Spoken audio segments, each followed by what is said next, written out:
Selamat datang di channel kami. Di sini kami akan membawa Anda menjelajahi cerita-cerita menarik dan penuh misteri dari berbagai penjuru dunia.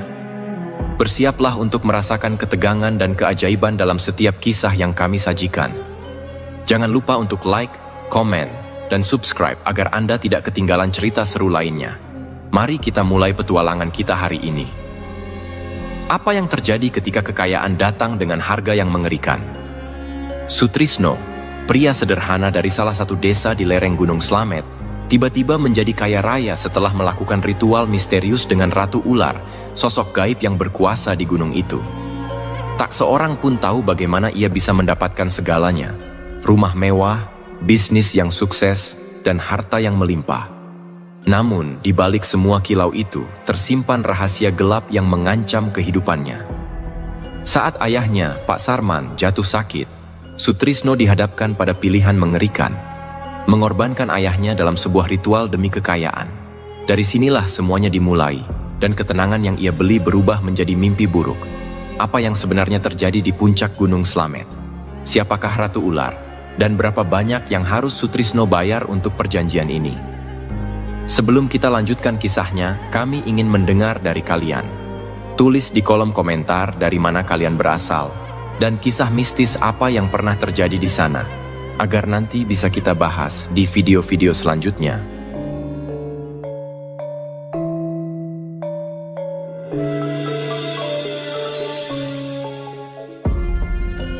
Sutrisno duduk di depan rumahnya yang sederhana, menatap kosong kehamparan sawah yang menguning di bawah sinar matahari sore. Bayang-bayang Gunung Slamet menjulang di kejauhan, seolah menertawakan nasib buruknya. Sudah berbulan-bulan ia mencoba segala cara untuk keluar dari jeratan utang, tetapi tak ada yang berhasil. Hutangnya menumpuk, sedangkan sawah yang menjadi sumber penghidupannya kian gersang. Apalagi yang bisa kulakukan? Gumamnya pelan, sambil meremas rambutnya yang mulai memutih. Pak Sarman, ayahnya yang sudah tua, terdengar batuk-batuk dari dalam rumah. Kondisi kesehatannya makin memburuk dan Sutrisno tidak punya cukup uang untuk membelikan obat yang layak. Nining, istrinya, juga sudah hampir menyerah, dan setiap malam, suasana rumah semakin dingin dan penuh kecemasan. Di tengah keputusasaan itu, seorang lelaki tua yang dikenal sebagai Dukun Jatiman datang ke rumah Sutrisno. Dengan mata menyipit dan suara serak, ia berkata dengan nada misterius, "Aku tahu jalan keluar untukmu, Nak, tapi jalannya berat. Sangat berat." Sutrisno menatap Dukun Jatiman penuh tanya. Pria tua itu dikenal sebagai orang yang sering berurusan dengan hal-hal gaib, namun Sutrisno tidak pernah membayangkan akan meminta bantuannya. "Kau tahu Gunung Slamet?" Jatiman melanjutkan. "Di sana ada kekuatan yang bisa memberimu kekayaan yang kau dambakan. Tapi, kau harus berani mengambil risiko, berani membayar harga yang sangat mahal." Sutrisno terdiam. Di satu sisi, hidupnya sudah hancur dan ia merasa tak punya pilihan lain. Tapi, di sisi lain, ia tahu bahwa apapun yang ditawarkan oleh Dukun Jatiman tidak akan berakhir baik. "Apa maksudmu?" Sutrisno bertanya dengan suara berat. Jatiman mendekat dan berbisik, "Menikahlah dengan Ratu Ular di puncak Gunung Slamet. Ia akan memberimu kekayaan yang melimpah. Tapi ingat, kau harus siap menerima segala konsekuensinya." Beberapa minggu berlalu setelah pertemuan itu, dan semakin hari, beban yang ditanggung Sutrisno makin berat. Hutang menumpuk, sawah tak menghasilkan apa-apa, dan ayahnya semakin sering terbaring lemah di tempat tidur. Akhirnya, di malam yang gelap gulita, dengan hanya ditemani oleh sinar bulan yang pucat, Sutrisno memutuskan untuk pergi ke Gunung Slamet. Sampai di kaki gunung, Sutrisno bertemu kembali dengan Dukun Jatiman. Dengan isyarat tangan, Jatiman mengajaknya berjalan mendaki. Angin dingin berhembus dan suasana semakin mencekam seiring mereka semakin dekat ke puncak. Setelah perjalanan panjang yang melelahkan, mereka tiba di sebuah tempat yang diselimuti kabut tebal. Di sanalah, di antara bebatuan besar, muncul sosok Ratu Ular. Wujudnya setengah wanita cantik, setengah lagi tubuhnya berupa ular besar yang melingkar di tanah. Matanya memancarkan cahaya keemasan yang memikat dan sekaligus menakutkan. "Apakah kau siap?" Suara Ratu Ular mengalun seperti bisikan angin, membuat bulu kuduk Sutrisno berdiri. Dengan gemetar, Sutrisno mengangguk. Ia telah memutuskan. Di hadapan kekuatan yang begitu besar, ia merasa seperti tak berdaya. Ratu Ular mengulurkan tangannya. Nikahi aku, dan aku akan memberimu kekayaan. Tapi ingat, setiap janji ada harganya. Tanpa berpikir panjang, Sutrisno mengambil tangan itu. Ia menandatangani perjanjian gaib yang akan mengubah hidupnya selamanya. Pulang dari Gunung Slamet, segalanya berubah seperti dalam mimpi.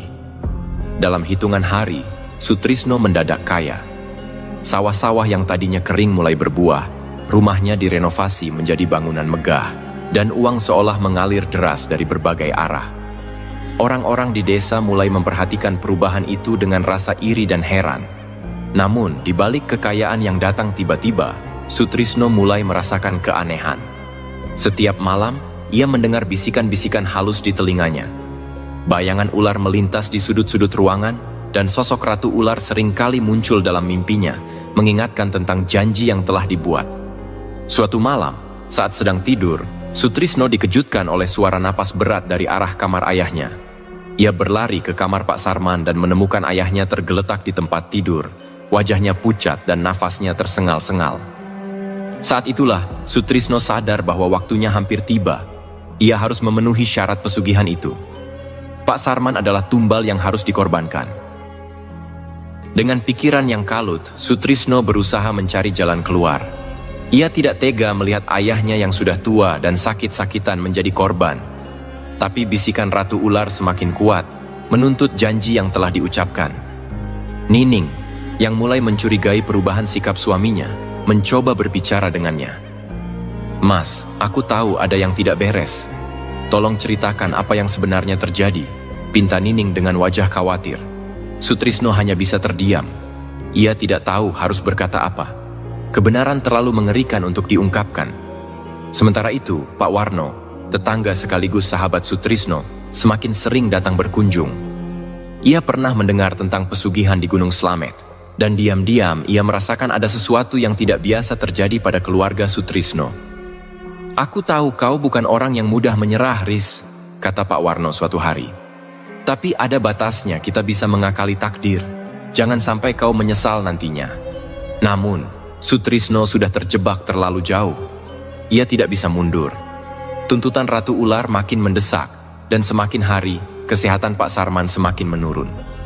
Bisakah ia menyelamatkan keluarganya dari kutukan yang sudah menjerat?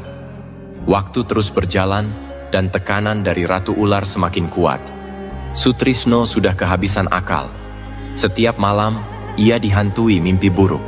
Ular-ular besar melilit tubuhnya, membuatnya tak bisa bernapas, sementara suara Ratu Ular berbisik di telinganya. Janji adalah janji, Sutrisno. Korbankan yang terdekat denganmu. Pak Sarman yang semakin lemah menjadi bukti nyata bahwa waktunya hampir habis. Tubuhnya makin kurus, napasnya pendek-pendek, dan matanya kian sayu. Nining, yang tak tahu apa-apa, hanya bisa menangis di samping tempat tidur ayah mertuanya. Mas, kita harus cari cara. Bawa bapak ke rumah sakit di kota. Kita tidak bisa diam saja. Namun, Sutrisno tahu, itu semua sia-sia. Bahkan dokter terbaik sekalipun tak bisa melawan kutukan yang sudah menjerat ayahnya. Diam-diam, ia sudah tahu bahwa ayahnya akan menjadi tumbal, korban yang akan diserahkan pada Ratu Ular. Namun, di tengah kegalauannya, satu hal membuat Sutrisno semakin terpuruk, kehadiran Pak Warno. Tetangganya itu, yang awalnya adalah sahabat setia, kini tampak semakin sering mencampuri urusannya. Sutrisno mulai curiga, mungkin Pak Warno tahu sesuatu. Ia merasa gerak-gerik Pak Warno mulai mencurigakan, apalagi setelah beberapa kali ia mendengar rumor dari para tetangga yang mengatakan bahwa Warno pernah mendalami ilmu mistik. Suatu malam, setelah mengantarkan Nining ke pasar, Sutrisno melihat Warno berdiri di depan rumahnya. Tanpa pikir panjang, Sutrisno mengikutinya ke kebun belakang. Ia terkejut saat melihat Warno melakukan sesuatu yang aneh, memegang bungkusan kain merah sambil berbisik di bawah pohon besar. Apa yang kau lakukan?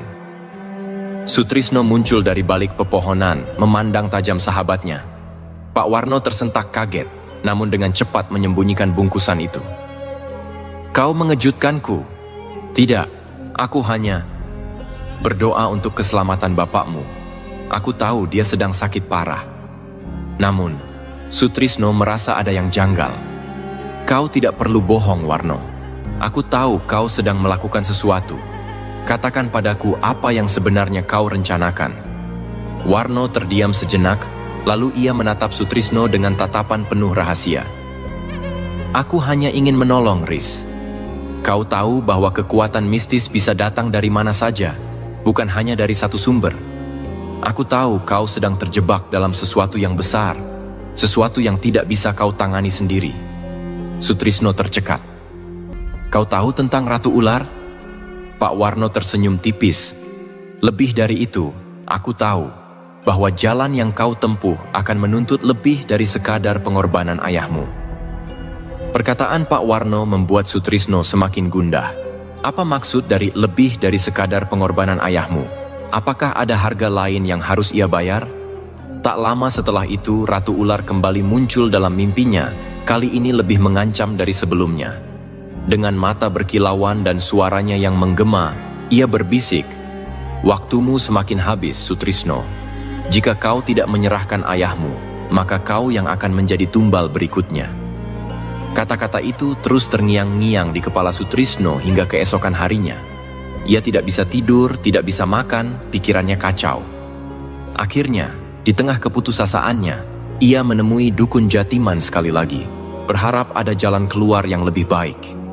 Di gubuk tua tempat Dukun Jatiman tinggal, Sutrisno menyampaikan kekhawatirannya. Apakah benar aku akan menjadi tumbal jika tidak menyerahkan ayahku? Dukun Jatiman terdiam sejenak, lalu menghela napas panjang. Itu mungkin saja terjadi, Sutrisno. Ratu Ular tidak main-main dengan janjinya. Jika kau menunda atau mencoba melawan, ia bisa mengalihkan kutukannya kepadamu. Sutrisno merasa tanah yang ia pijak seolah runtuh di bawah kakinya. Jadi tidak ada jalan lain? Ada satu cara. Dukun Jatiman berkata pelan, suaranya semakin misterius. Tapi kau harus siap membayar harga yang lebih mahal. Sutrisno menatapnya penuh harap. Apa itu? Alihkan tumbal kepada orang lain. Seseorang yang dekat denganmu, namun tidak sedarah. Seseorang yang menghalangi jalanmu. Sutrisno terdiam. Pikiran itu meresap pelan-pelan dalam benaknya. Apakah ini tentang Pak Warno? Apakah sahabatnya itu adalah orang yang menghalangi jalannya? Pak Warno selalu mencampuri urusannya, selalu mencoba terlibat, dan sekarang Sutrisno semakin yakin bahwa Warno tahu lebih banyak dari yang ia akui. Malam itu Sutrisno kembali ke rumah dengan pikiran yang bercampur aduk. Di satu sisi, ia tidak tega mengorbankan ayahnya yang sudah tua dan sekarat. Di sisi lain, Pak Warno telah menanamkan kecurigaan dan ketidaknyamanan yang tidak bisa ia abaikan. Pilihan yang diberikan oleh Dukun Jatiman terasa seperti jalan keluar yang masuk akal, meskipun berbahaya. Keesokan harinya, Sutrisno mengundang Pak Warno untuk makan malam di rumahnya. Dengan penuh basa-basi, ia berbicara panjang lebar tentang banyak hal, mencoba menenangkan kegelisahannya sendiri. Nining, yang menyadari ketegangan antara kedua lelaki itu, hanya bisa memperhatikan dari jauh dengan rasa penasaran. Ketika malam semakin larut, Sutrisno memberi isyarat kepada Pak Warno untuk ikut dengannya ke kebun belakang, di mana mereka dulu sering berbincang soal kehidupan dan masa depan. Di bawah sinar rembulan yang pucat, Sutrisno membuka pembicaraan dengan nada hati-hati. "Warno, aku ingin tahu sesuatu. Seberapa jauh kau tahu tentang Ratu Ular dan pesugihan ini?" Pak Warno terkejut dengan pertanyaan itu, tapi ia tidak mengelak. "Aku tahu lebih dari yang kau pikirkan, Riz. Aku tahu tentang perjanjianmu, dan aku tahu harga yang harus kau bayar." Sutrisno menatap sahabatnya dengan tajam. "Lalu, mengapa kau tidak memperingatkanku sejak awal?" Warno terdiam sejenak. "Karena aku tahu, meskipun aku memperingatkanmu, kau tidak akan mendengarkan. Dan sekarang, kau sudah terlalu jauh terjebak." Malam itu, terjadi pergulatan batin yang sangat besar dalam diri Sutrisno. Di satu sisi, Pak Warno adalah sahabatnya sejak kecil, orang yang selalu ada di sisinya. Di sisi lain, ia adalah satu-satunya pilihan untuk menyelamatkan ayahnya dari kutukan mengerikan Ratu Ular. Dengan tangan gemetar, Sutrisno menggenggam sesuatu di dalam sakunya, sebuah pisau kecil yang telah diberi mantra oleh dukun Jatiman. "Aku tidak bisa kehilangan keluargaku," gumam Sutrisno pelan, hampir tidak terdengar. Pak Warno memandangnya dengan penuh iba. "Aku mengerti, Riz, tapi keputusan ini adalah milikmu." Dan malam itu, keputusan besar itu dibuat. Di bawah naungan gelapnya malam dan bayangan Ratu Ular yang semakin kuat, Sutrisno melakukan apa yang ia pikir harus dilakukan untuk menyelamatkan hidupnya dan keluarganya. Setelah kejadian malam itu, kekayaan Sutrisno tetap terjaga dan kesehatannya membaik. Namun, ia tidak pernah bisa menghapus bayang-bayang peristiwa yang telah terjadi. Pak Warno menghilang tanpa jejak, dan desas-desus tentang kutukan serta pesugihan semakin kencang di desa. Sutrisno kini menjalani hari-hari dalam ketakutan. Setiap kali ia menatap wajah ayahnya yang kini terlihat lebih sehat, rasa bersalah menghantui jiwanya. Nining, yang tidak tahu apa-apa, merasakan perubahan sikap suaminya, tapi ia tidak pernah bisa memahami kegelapan yang menyelimuti hati Sutrisno. Akhirnya, pada suatu malam yang sangat sunyi, Ratu Ular kembali datang. Kali ini bukan dalam mimpi, melainkan hadir di hadapan Sutrisno yang tengah duduk sendirian di kebun belakang. Ia melingkar di tanah dengan tatapan dingin yang memancarkan kekuasaan. "Sutrisno," bisiknya, "kau telah memenuhi janjimu, tapi ingat, harga dari keserakahan tidak pernah selesai di sini." Sutrisno hanya bisa menundukkan kepala. Dalam hati kecilnya, ia tahu bahwa kutukan ini akan terus menghantui hidupnya, dan tidak ada cara untuk melarikan diri dari bayang-bayang pengkhianatan yang telah ia buat. Setelah peristiwa pengkhianatan terhadap Pak Warno, kehidupan Sutrisno memang tampak kembali normal, kekayaannya tetap utuh, dan ayahnya Pak Sarman perlahan pulih dari penyakitnya. Namun, seperti yang sudah diperingatkan oleh Ratu Ular, kutukan dan konsekuensi dari perjanjian tersebut tidak berhenti begitu saja. Meskipun secara materi Sutrisno terlihat sukses, jiwanya tidak pernah benar-benar damai. Setiap malam, ia dihantui mimpi buruk tentang Pak Warno yang datang menuntut balas. Dalam mimpinya, Warno selalu berdiri di sudut gelap, menatapnya tanpa bicara, seolah mengingatkan Sutrisno tentang dosa yang telah ia lakukan. Rasa bersalah itu menimbulkan tekanan batin yang besar, hingga perlahan-lahan Sutrisno mulai kehilangan akal sehatnya. Kegelisahan Sutrisno semakin terlihat dalam sikapnya sehari-hari. Ia menjadi paranoid, selalu curiga pada orang-orang di sekitarnya, termasuk keluarganya sendiri. Setiap kali Nining bertanya tentang keadaannya, ia marah dan semakin menutup diri. Bisnisnya pun mulai terganggu karena Sutrisno semakin sulit fokus. Ia merasa seolah-olah setiap orang yang datang kepadanya menyimpan niat buruk atau akan membawa petaka. Pada puncaknya, Sutrisno akhirnya terserang penyakit mental yang membuatnya sering berhalusinasi. Ia kerap melihat ular-ular besar di dalam rumahnya, mendengar bisikan-bisikan dari Ratu Ular yang menuntut pengorbanan baru, dan bayangan Pak Warno yang selalu hadir dalam setiap sudut pandangannya. Kondisi mental Sutrisno kian memburuk, hingga pada suatu malam, dalam keadaan tidak sadar, ia melukai dirinya sendiri dengan pisau yang dulu digunakan untuk menumbalkan Pak Warno. Sutrisno ditemukan oleh Nining dalam kondisi terluka parah. Meskipun nyawanya terselamatkan, ia mengalami gangguan jiwa yang sangat berat. Pada akhirnya, Sutrisno dirawat di rumah sakit jiwa, meninggalkan Nining dan keluarganya dalam kebingungan dan ketakutan. Kehidupannya, meski kaya raya, hancur di bawah kutukan dan rasa bersalah yang tak terhapuskan. Meski sempat pulih dari penyakitnya setelah Sutrisno menumbalkan Pak Warno, Pak Sarman tidak luput dari kutukan pesugihan. Semakin lama, kesehatan Pak Sarman mulai memburuk kembali tanpa sebab yang jelas. Meskipun ia tidak lagi mengalami sakit fisik yang berat, Pak Sarman terlihat sering melamun dan berbicara sendirian, seolah-olah ada sesuatu yang menghantuinya. Kesehatan mentalnya pun ikut menurun, dan ia sering terlihat berjalan di sekitar desa tanpa arah, berbicara pada sosok yang tak terlihat. Pada suatu malam yang kelam, di tengah badai yang menerjang desa, Pak Sarman ditemukan tergeletak di bawah pohon besar, yang dulu menjadi tempat Pak Warno melakukan ritual aneh. Ia meninggal dengan mata terbuka lebar, wajahnya menunjukkan ekspresi ketakutan yang mendalam, seolah-olah ia melihat sesuatu yang mengerikan sebelum ajal menjemputnya. Masyarakat desa yang mengetahui latar belakang keluarga Sutrisno mulai berbisik-bisik bahwa kematian Pak Sarman adalah akibat dari pesugihan yang telah dilakukan oleh anaknya. Beberapa warga desa bahkan mengaku melihat bayangan besar yang menyerupai ular raksasa melingkar di sekitar rumah Sutrisno pada malam kematian Pak Sarman. Kehidupan Sutrisno yang dahulu penuh harapan, kini berubah menjadi tragedi besar. Ia kehilangan akal sehatnya, dan keluarganya hancur oleh kutukan yang datang dari perjanjian dengan Ratu Ular.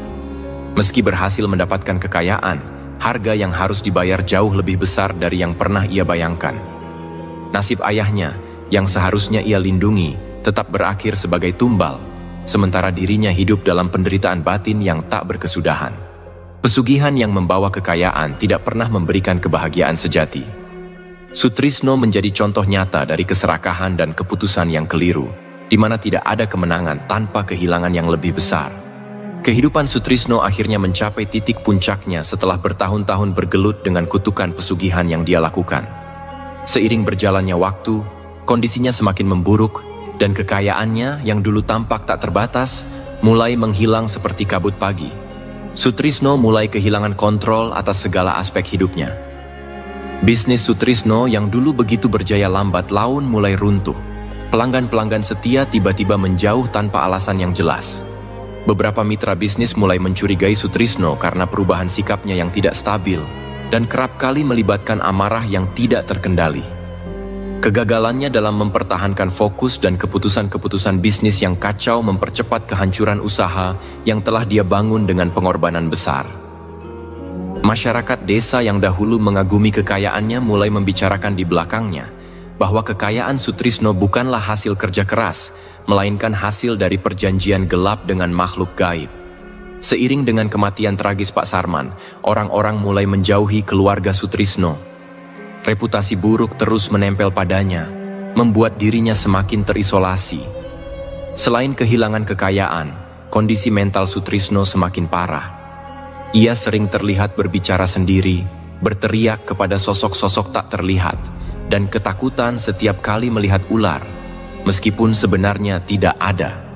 Ratu Ular terus menghantuinya dalam setiap mimpinya, mengingatkan bahwa pengorbanan yang telah ia lakukan belum cukup untuk menebus dosa-dosanya. Sutrisno mulai mengalami serangkaian kecelakaan kecil, namun aneh, seperti jatuh dari tangga atau terluka oleh benda-benda di rumahnya, seolah-olah ada kekuatan gaib yang mencoba melukai atau menuntut balas padanya. Nining, yang awalnya selalu berada di sampingnya, tidak sanggup lagi menghadapi beban yang ditimbulkan oleh Sutrisno. Ia mulai ketakutan pada suaminya sendiri, yang sering berbicara dalam bahasa asing dan berperilaku seperti orang kesurupan. Perlahan, Nining dan anak-anak mereka meninggalkan rumah, mencari perlindungan di rumah keluarga lain. Sutrisno ditinggalkan sendirian di rumah besar yang kini terasa seperti penjara, dipenuhi dengan kenangan buruk dan bayangan keserakahan. Pada suatu malam yang dingin, ketika hujan deras mengguyur desa, Sutrisno, yang sudah tak lagi memiliki siapapun, mendengar suara bisikan yang sangat familiar. Itu suara Ratu Ular, memanggilnya kembali. Tanpa sadar, ia keluar dari rumahnya dan berjalan menuju hutan di lereng Gunung Slamet, tempat di mana semua ini dimulai. Malam itu, Sutrisno ditemukan tewas di kaki tebing Gunung Slamet. Tubuhnya terbaring tak bernyawa di dekat sebuah gua yang konon menjadi tempat tinggal Ratu Ular. Warga desa yang menemukannya merasa ngeri melihat ekspresi wajah Sutrisno yang membeku dalam ketakutan luar biasa. Matanya terbuka lebar seperti melihat sesuatu yang mengerikan sebelum ajalnya tiba. Desas-desus menyebar cepat bahwa Sutrisno telah dipanggil kembali oleh Ratu Ular untuk menyelesaikan perjanjian yang belum selesai. Mereka percaya bahwa hidup Sutrisno diambil sebagai harga terakhir dari keserakahannya. Tak ada upacara besar untuk pemakamannya. Sutrisno dikuburkan secara sederhana, tanpa kehadiran banyak orang, hanya dengan sedikit doa dari keluarga yang tersisa. Kematian Sutrisno menandai akhir dari cerita panjang tentang pesugihan yang mengerikan. Namun, bagi keluarga yang ditinggalkannya, terutama Nining dan anak-anaknya, kutukan ini mungkin belum benar-benar berakhir. Mereka tetap dihantui oleh masa lalu kelam Sutrisno, takut bahwa perjanjian dengan makhluk gaib yang dibuat Sutrisno akan terus membawa bencana bagi mereka. Pada akhirnya, Nasib Sutrisno menjadi pelajaran pahit bahwa keserakahan dan ambisi buta yang mengorbankan orang lain hanya akan membawa kehancuran. Harga dari pesugihan tidak hanya mengambil harta, tapi juga jiwa dan kedamaian. Dan sekali seseorang terikat dalam perjanjian gelap, tidak ada jalan kembali yang benar-benar aman. Setelah Sutrisno meninggal, Nining dan anak-anaknya menghadapi masa-masa sulit yang penuh tantangan. Meskipun mereka selamat dari kutukan yang menimpa Sutrisno, bekas luka emosional dan trauma yang ditinggalkan sangat mendalam. Nining merasakan kehilangan yang mendalam setelah kematian Sutrisno. Ia merasa terbebani oleh rasa bersalah dan penyesalan karena tidak dapat menyelamatkan suaminya dari jalan gelap yang telah ia pilih. Walaupun selama ini ia berjuang untuk memahami dan mendukung Sutrisno, pada akhirnya ia menyadari bahwa ia telah menjadi bagian dari lingkaran keputusasaan yang tidak ada habisnya. Dengan keberanian yang tersisa, Nining memutuskan untuk membawa anak-anaknya pergi dari rumah yang syarat kenangan pahit.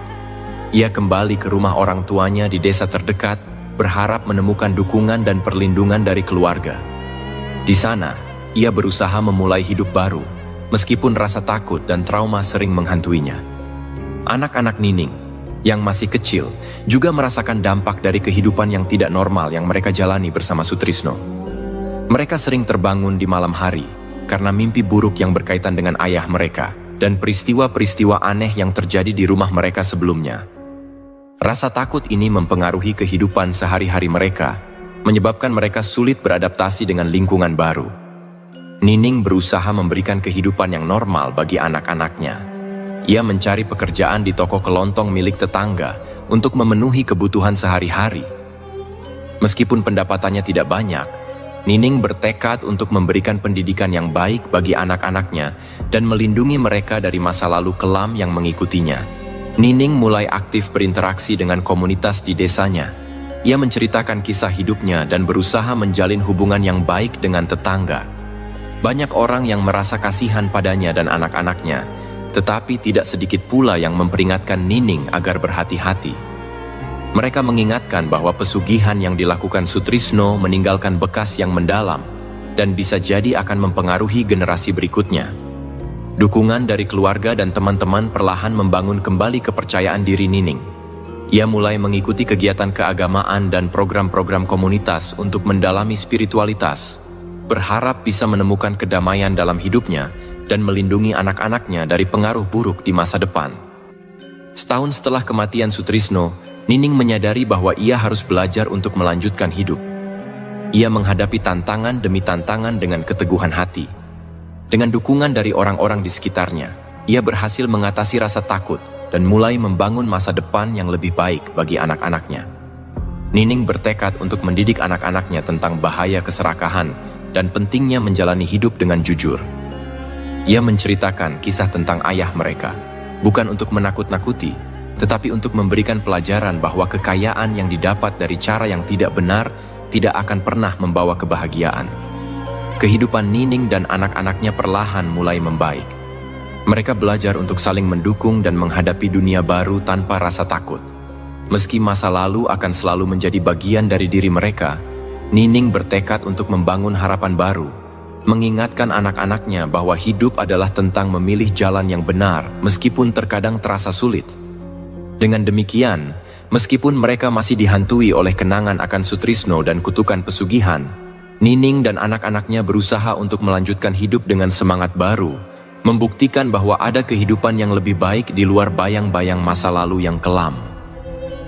Kisah Sutrisno dan Nining mengajarkan kita bahwa kekayaan yang diperoleh melalui jalan yang salah, seperti pesugihan, hanya akan membawa kehampaan dan penderitaan.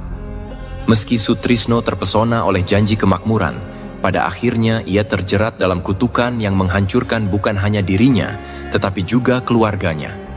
Kehidupan Nining setelah kepergian Sutrisno menunjukkan bahwa meskipun kita terlahir dalam kondisi sulit dan dihantui oleh masa lalu, selalu ada harapan untuk membangun masa depan yang lebih baik. Dengan tekad, keberanian, dan dukungan dari orang-orang terkasih, kita dapat mengatasi tantangan dan memperbaiki kesalahan yang telah dilakukan.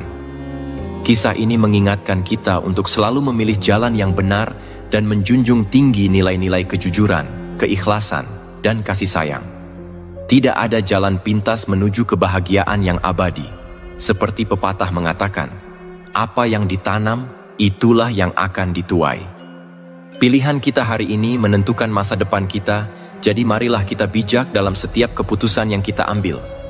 Akhir kata, ingatlah bahwa kehidupan adalah perjalanan yang penuh liku-liku.